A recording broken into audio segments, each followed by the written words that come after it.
Olá, tudo bem? Direto dos estúdios da B3, eu sou Carlos Sambrana e converso com Marco Stefanini, CEO e fundador da Stefanini, sobre a internacionalização da empresa.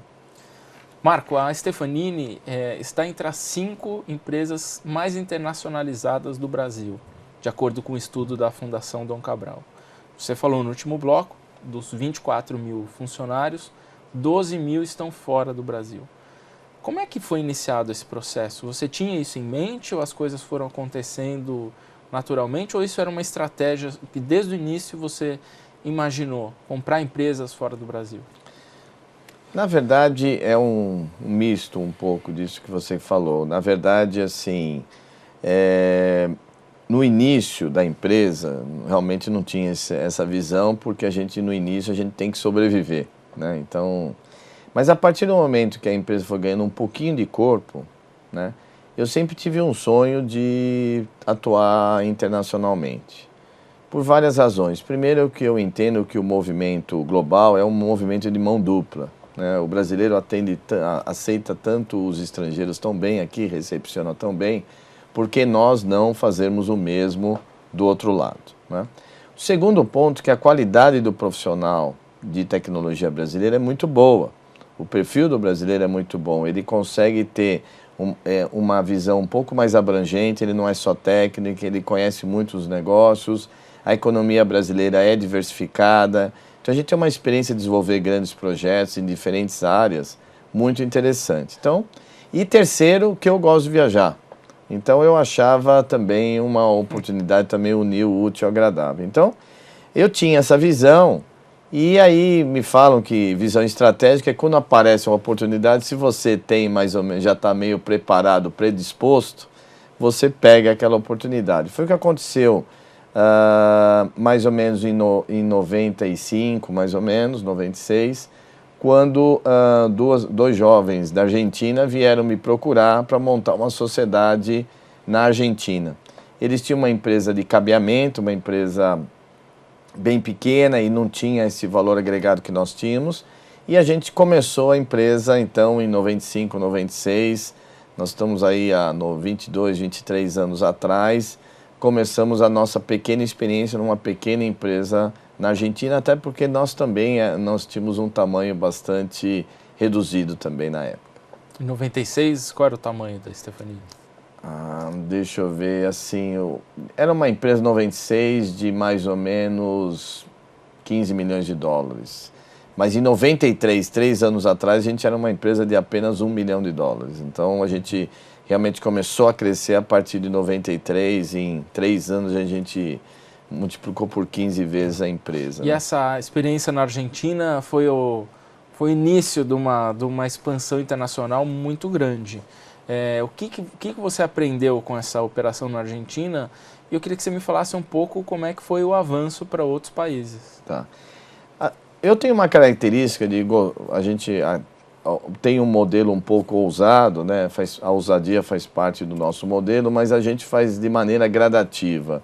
Então a experiência na Argentina ela foi interessante, a gente aprender a como você trabalhar com outro país, porque nós já tínhamos uma experiência que era na época era diferente para o mercado brasileiro, lembrando que o mercado brasileiro de serviços em TI era muito menor do que é hoje, e então a gente não trabalhava só em São Paulo, a gente já teve uma experiência de trabalhar de maneira diversificada, né? Então a gente tinha já uma abrangência geográfica boa no Brasil, isso deu uma experiência de como trabalhar à distância.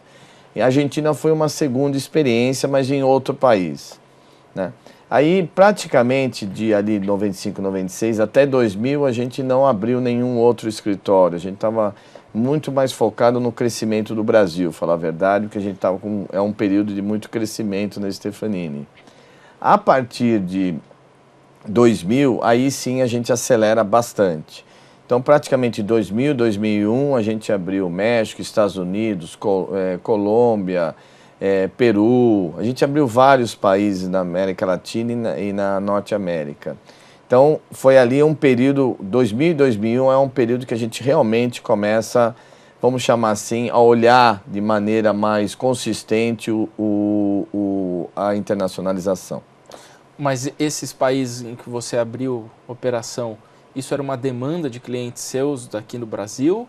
Ou você enxergava isso como uma oportunidade de entrar nesses países e marcar sua presença? A melhor forma que tem, a mais fácil, é quando você já tem um contrato e você abre uma operação num país onde você já tem um contrato, já tem um cliente, né? Então você já tem uma referência, você já tem uma certa receita, mas infelizmente não foi o meu caso. A grande maioria dos países que nós abrimos Com a cara e a coragem. era com a cara e a coragem, principalmente no início. Então a gente foi, e sempre de maneira orgânica, a gente não fez nenhuma aquisição no início. Então a gente saía o que eles chamam de greenfield, né? Sair do zero, começar do zero, exceto um ou outro país muito pequeno da América do Sul, que a gente tinha um cliente, alguma coisa, mas o grosso foi sempre do zero. Foi até 2010. Então, e aí nesse período nós tínhamos 17 operações, já tínhamos na Europa e tínhamos a Índia. Mas todas as operações eram de um tamanho menor, né? A partir de 2010 que começa uma expansão maior, quando a gente começou a fazer as aquisições. Quantas empresas vocês compraram? Nós compramos até hoje, no exterior, nós compramos 5 empresas, né? 5 empresas. 3 nos Estados Unidos, sendo que a primeira foi a maior e era uma empresa que foi um divisor de águas para nós, porque é uma empresa americana, mas ela tinha presença em 16 outros países. Qual é a empresa? E chamava Tech Team.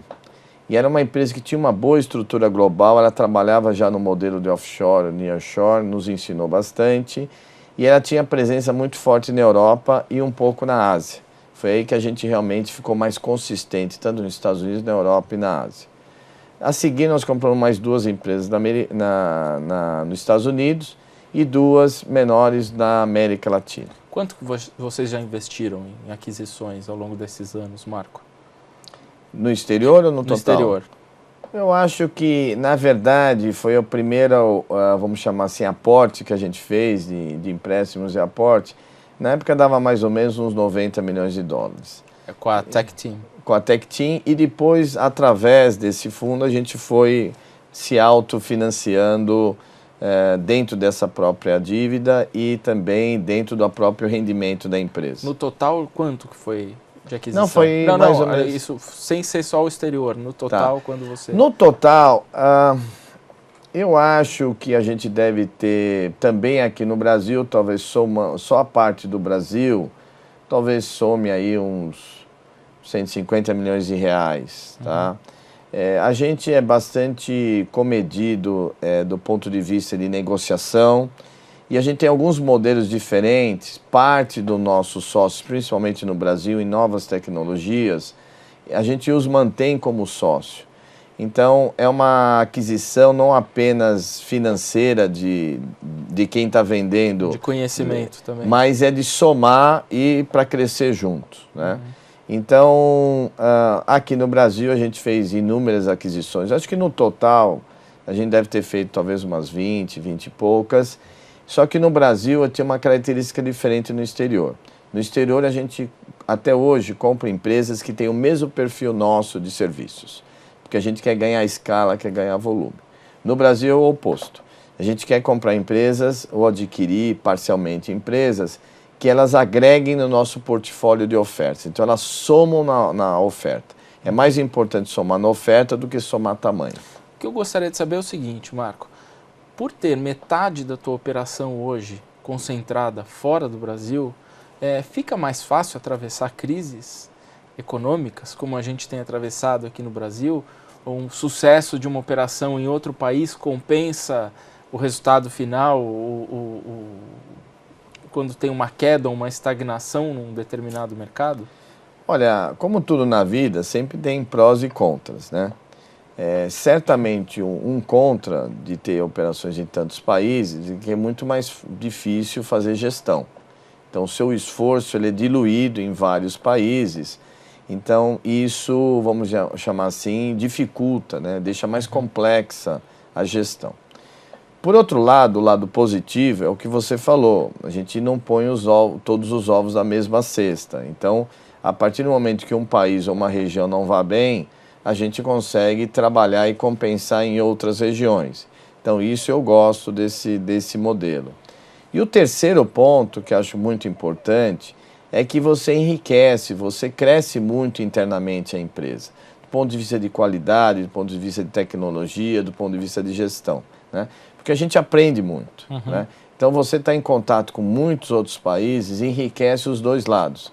Eu diria que até o nosso modelo, a experiência que a gente tem no Brasil, a gente leva para fora e é muito válida, como também o inverso. A gente aprendeu muito, por exemplo, qualidade, planejamento, essa visão mais de atender contas globais com as operações de fora. Então, acaba sendo uma somatória. Mas sempre tem, obviamente, um preço, né? O preço é uma complexidade maior na gestão. Vamos falar disso no próximo bloco. Muito obrigado, Marco. Obrigado aí. E no próximo bloco conversaremos sobre gestão.